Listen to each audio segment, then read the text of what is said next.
They bought one-way tickets and said goodbye to everything they knew. Many were terrified to leave, but they knew staying behind wasn't an option either. The Great Migration has been slept on as a freedom movement.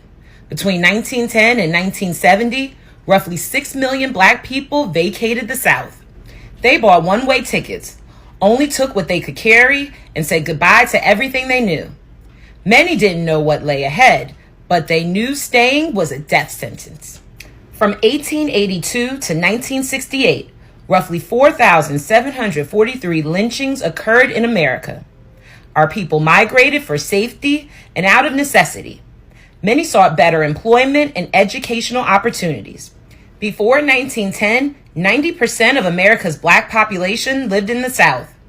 By the 1970s, 40% of our community had migrated, bringing their recipes, slang, music, and dances, style, genius, and other cultural practices right along with them. Without the Great Migration, movements like the Harlem Renaissance, civil rights, and Black Power may not have been possible. The Great Migration is one of our freedom movements with the most longevity. Wherever Black people move, greatness, wealth, and liberation follows us. So let's be intentional on how we move, where we move, and who we move with. Let's move towards Black joy and abundance. History tells us of only one great Black migration. Because the truth is this, people went through multiple mass migrations over hundreds of years, most of them erased. The first migration was from 1600 to 1700. Long before the 1900s, indigenous Americans who got labeled Negro, mulatto, or Black were already being pushed out. Colonial slave raids hit the Carolinas, Virginia, Georgia, and Florida. Families fled into interior lands, hid with other tribes, or were shipped off to the Caribbean and New England. This was the first wave, and it was brutal. But history doesn't call it a great migration, even though it was. The second migration was from 1800 to 1865. As the U.S. expanded, states made it illegal to be an Indian in most places. Registrars erased tribal identity on paper. Indian became colored, colored became Negro, Negro became Black, and whole families migrated to survive the racial categories being forced on them. This was paper genocide in motion. The third migration from 1910 to 1930, this is the one that they teach about in school, the Great Migration. Over 1 million people leaving the South. But what they don't tell you is that these were indigenous families, reclassified as Black, escaping lynch mobs, land theft, and Jim Crow laws designed to erase their identity. This wasn't just about factory jobs, it was about survival. The fourth migration, 1940 to 1970, that was an even bigger wave, over 3 million people moving Northwest and Midwest. World War II defense jobs and a last attempt to get away from racist registers and counties that refused to recognize indigenous identity. Places like Detroit, Chicago, Oakland, LA, Seattle. These cities became new homes for families who had been pushed off their land twice already. The fifth migration started in 1980 and is still happening today. This part gets erased too. Gentrification, urban renewal, rent hikes, redline neighborhoods being revitalized, and suddenly there's a reverse migration happening. Millions of descendants returning to the Carolinas, Virginia, Georgia, Mississippi, back to the lands that their grandparents fled from. The cycle is still happening. And here's the big truth. There wasn't one great migration. There were many. And when you trace them, you're really tracing the journey of indigenous Americans who were reclassified, displaced, renamed, and forced to migrate again and again. Your family didn't just move.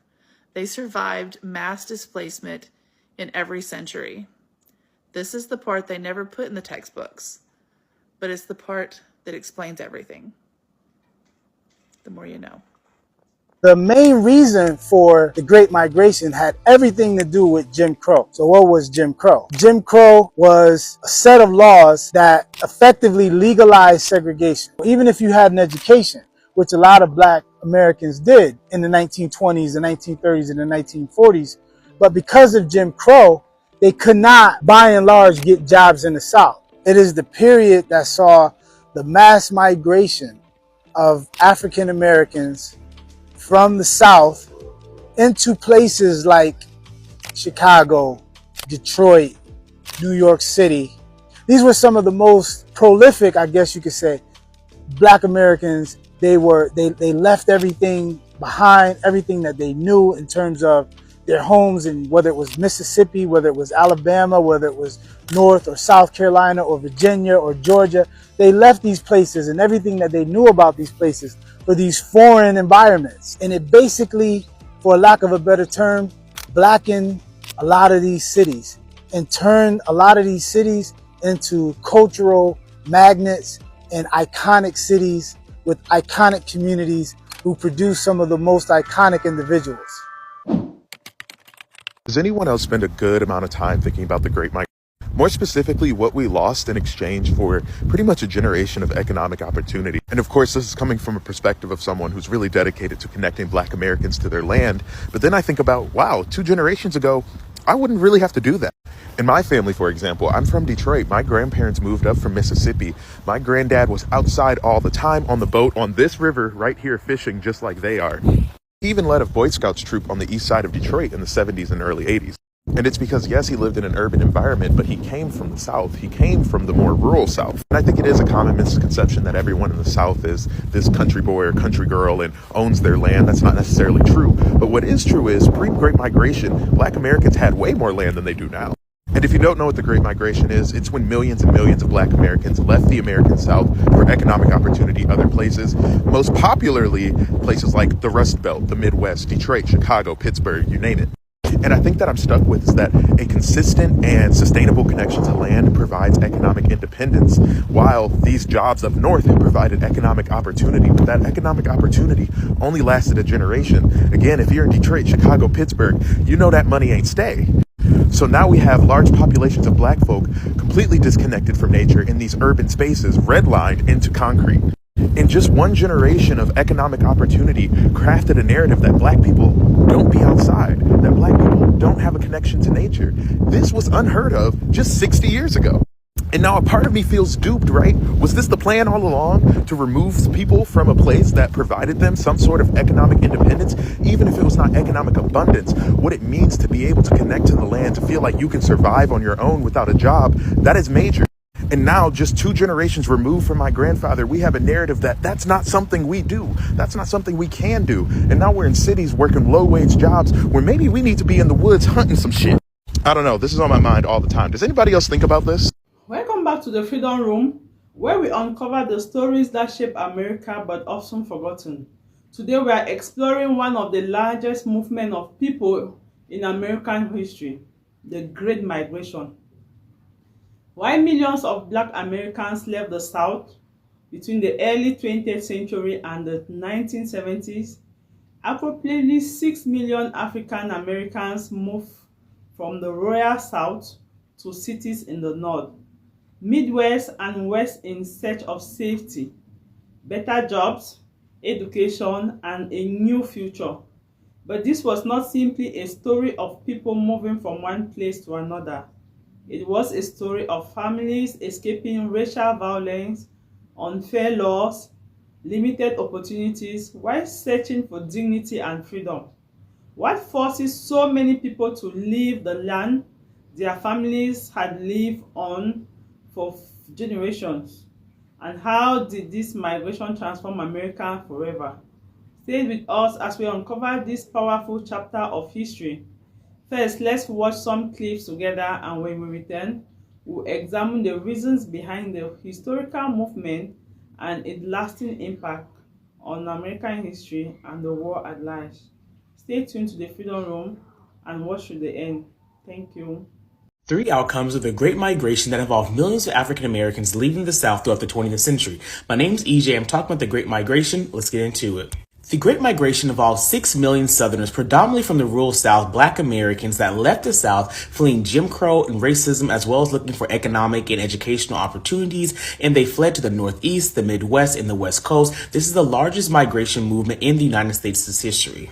One of the outcomes is the Harlem Renaissance. The Harlem Renaissance produces some of the most well-known African-American writers, musicians, poets, and thought thinkers, many of whom have ties to the South if themselves were not actually from the South. Harlem Renaissance is definitely linked to the Great Migration. Another iconic outcome is Motown. Motown music has produced some of the most well-known songs throughout the country and the world. And once again, many of these individuals have strong and deep ties to the South because of an outcome of the Great Migration. Another outcome is the creation of large Black urban centers as well as majority African American cities. For example, the city of Detroit, with just 6,000 Black residents in 1910 to more than 660,000 Black residents in 1970. Detroit becomes one of the iconic Black American cities throughout the 20th century, and these are a few outcomes of the Great Migration. So this is their stories, but it's our history. So today we're talking about the Great Migration and what your history teachers probably didn't teach you. Quick refresher, the Great Migration was the diaspora of African Americans out of the South between 1910 and 1945-ish. You probably learned that the Great Migration was the result of Black Americans moving into the industrial North in search of better economic opportunity. And that's a part of the story, but it's not the whole story. Many Black Americans were fleeing the South to escape racial violence and terrorism, especially after the resurgence of the KKK following World War I. Now, if you had a semi-knowledgeable teacher, this has all been reviewed so far. But what isn't frequently discussed is the reaction of white Southerners to the Great Migration. The initial response of white Southerners was more or less, "Good, go away, we're racist." But gradually they started to realize something. Even after emancipation, the Southern economy was largely built on free Black labor in the forms of sharecropping, debt peonage, and the convict leasing system. And as Black folks left the South, the Southern economy lost access to all that free labor. So Southern newspapers started publishing misinformation claiming that Black Americans faced greater violence and lower wages in the North. Black Americans were denied access to buses and trains, and such modes of transportation were frequently stopped throughout the South to pull Black folks off of them before they could leave Southern states. And par for the course, violence, intimidation, terrorism, and incarceration were frequently used to frighten or force Black Americans to stay in the South. The Great Migration demonstrates one of the most glaring contradictions of American racism. White supremacy claims that Black people are inferior, and yet it has never been able to survive without the minds, bodies, brilliance, and labor of Black people. The clips you just watched revealed that the Great Migration was driven by both hardship and hope. After the end of slavery, many Black Americans in the South faced harsh realities of segregation under Jim Crow law, racial discrimination, voter suppression, and the constant threat of racial violence. For many sharecroppers and farmers, economic opportunities were limited and escaping poverty became increasingly difficult. At the same time, northern cities such as Chicago, Detroit, New York, and Philadelphia were experiencing industrial growth and needed workers, especially during World War I, when many factory jobs became available. Thousands of Black families saw these cities as places where they could build a better future. However, the journey was not always easy. Migrants often face housing problems or discrimination, low wages, racism in their new communities, but they also created powerful neighborhoods, businesses, churches, newspapers, music, and cultural movements.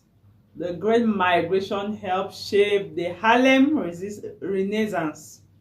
It helped shape the Harlem Renaissance, expanded Black political influence, and transformed cities across America. So let me ask you, if you were living in the South during this period, facing limited opportunities, but hearing about better chances in another part of the country, would you have taken the risks and moved? Share your thoughts in the comment section below. Do you think the Great Migration was mainly an escape from oppression or a search for opportunity? Continue watching more clips, and when we return, we'll discuss why this historical fact still matters today in 2026. This is Black History, and this is the Freedom Room. Stay tuned, continue to watch to the end. Thank you, and subscribe to the Freedom Room. Please support by. The Great Migration is a point in history between 1910, roughly, and 1970, wherein Black Americans in the southern states migrated from these southern states due to the restrictive, oppressive Jim Crow legal system that hampered their mobility. Say, for example, if they had a degree in engineering or medicine or biology, whatever sort of degree that they had, once they graduated with those degrees, they were not hired in their fields in the South because of and due to the Jim Crow laws. But what was happening in other parts of the country, the manufacturing boom that the United States had become a part of, offered opportunities and job opportunities for Black folks to come out of the South and land jobs working in the factories. So this has a lot to do with the, for lack of a better term, the blackening of cities like New York City, the blackening of places like Chicago and Detroit by Black American Southerners from the South to these different places. You know, history wants to call it migration, but we need to start asking a better question. Were the so-called Black Indigenous people really migrating? Or were they being forced off their land? Because they want us to believe that millions of so-called Black people just woke up one day and decided to leave. Leave their homes, their farms, their land, their churches, their burial grounds, their communities, and everything their people had known for generations because they wanted a better opportunity. But that version is too clean, too soft, too convenient. People don't just walk away from their land their ancestors bled for. They don't just leave the graves of their grandparents. They don't just abandon farms and rivers and churches, kinship networks, and family history for no reason. People leave when staying becomes dangerous. They leave when courts will not protect them. They leave when mobs ride through at night. They leave when land is stolen through taxes, fraud, partition cells, intimidation, and violence. They leave when county officials change their identity on paper. They leave when Indian becomes colored and colored becomes Negro and Negro becomes Black. And once that happens, a whole people can be disconnected from land, lineage, tribe, treaty memory, and political standing. So no, this was not just a migration. This was a forced removal with a nicer name. This was displacement dressed up as opportunity. It was survival after generations of identity deconstruction. And that is what Beyond the South, The Untold Stories of the Great Black Migration by Mark Anthony Perkins talks to us about, and why it's so important. Because this book goes beyond the surface version of the Great Migration. It challenges the idea that our families simply left for jobs. It forces us to look at the deeper truth. Many of these families were pushed, pressured, terrorized, and priced out, recorded out, and erased out. They were not just moving north. They were trying to survive a system that had already taken the land, changed the records, and buried the identity. And when you understand this, you understand that the Great Migration stops looking like a simple movement from the south to the north. It starts looking like another chapter in the forced removal of the so-called Black Indigenous people. But here's where we have to be honest with ourselves. We can keep talking about what's happened, because a lot has happened to the so-called Black Indigenous people. We can keep going over it. We can keep saying how these people were removed. We can keep saying their names were changed. We can keep saying their land was stolen. We can keep talking about how their identity was erased. And all of that is true. But at some point, truth has to become action. And this is where the Roadmap series of books come in. Roadmap to Sovereignty is a step-by-step Indigenous nation-building guide. It is by Mark Anthony Perkins, and it is for those who are ready to move beyond outrage and begin understanding what sovereignty is, how to take it back, self-determination, structure, documentation, and lawful organization, what it actually requires. He's also wrote the roadmap to nation building.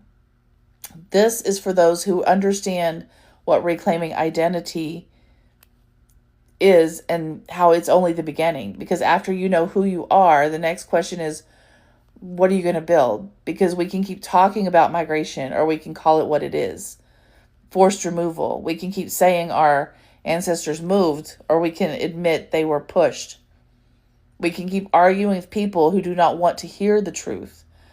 Or you can start documenting, organizing, rebuilding, and reclaiming what was stolen from you. You know, our ancestors survived removal. They survived paper genocide. They survived racial reclassification. They survived land theft. They survived Jim Crow. They survived being renamed by a system that never wanted them to remember who they were. So now it is on all of us as a people to come together and to stop treating survival like the finish line. Get beyond the South, the untold stories of the Great Black Migration, and understand these migration stories and the movement. Then get the roadmap to sovereignty and the roadmap to nation building, both by Mark Anthony Perkins, to know what comes next. Because we can keep talking, you can keep migrating, you can keep reacting, or you can finally do something about it. So today I want to continue talking about Black history during Black History Month, and I want to talk to you about the Great Migration, which was something I never heard of. I didn't know about it, and then I was researching something else, and I saw the term, and I'm like, oh, that sounds interesting. They didn't teach me this in school, so I said I'll go and look into it, and I said, this is something I want to talk about. Definitely. So here we are, the Great Migration. So basically what the Great Migration was the mass exodus of about 6 million Black people out of the South between the years of 1910 and approximately 1970. They were looking to escape the violence of the Jim Crow South. They were looking for better jobs, better educational opportunities, and they just wanted to get away from the oppression of the South. So they went up to cities like Detroit and Chicago and New York, and eventually they would press outwards towards the West Coast and California, Oregon, Washington, all of those. But it was just, they were just getting out of town. They wanted to get on with something better.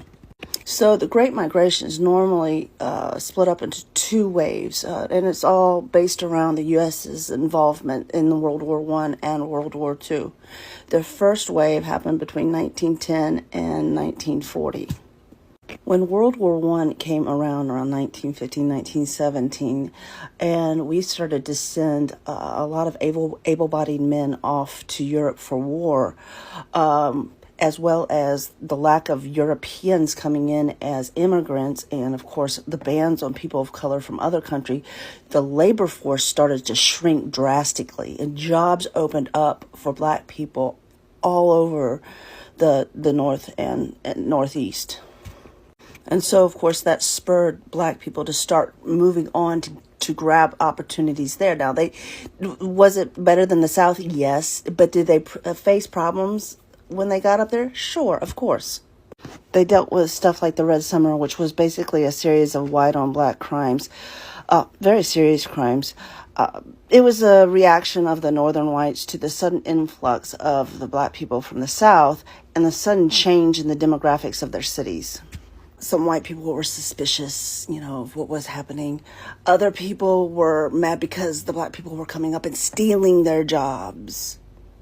Does that sound familiar? Others thought they were some part of some big Bolshevik communist plot to destabilize the United States. And others just didn't want to live side by side with Black people. Now, World War II brought an expansion to the defense industry of our nation and opened up a crap ton more jobs that were available for Black people to take in, thus encouraged a mass migration to not only the North and the Midwest, but also out to the West Coast. So that was the second wave of the Great Migration. And of course, they faced problems as well, too. One thing that they faced was redlining, which is where they would take the neighborhoods and they would section off the dilapidated, the older parts, and they would shade that in red, the not so good parts, and then the nicer, newer parts. Now, the nicer, newer parts, that's where the white people got to live, but the black people, they could live in the red part, the shaded red part, redlining. And that, of course, created segregated neighborhoods. And that is something that still exists to this day. Redlining would also help contribute to the disparities in wealth between the two races.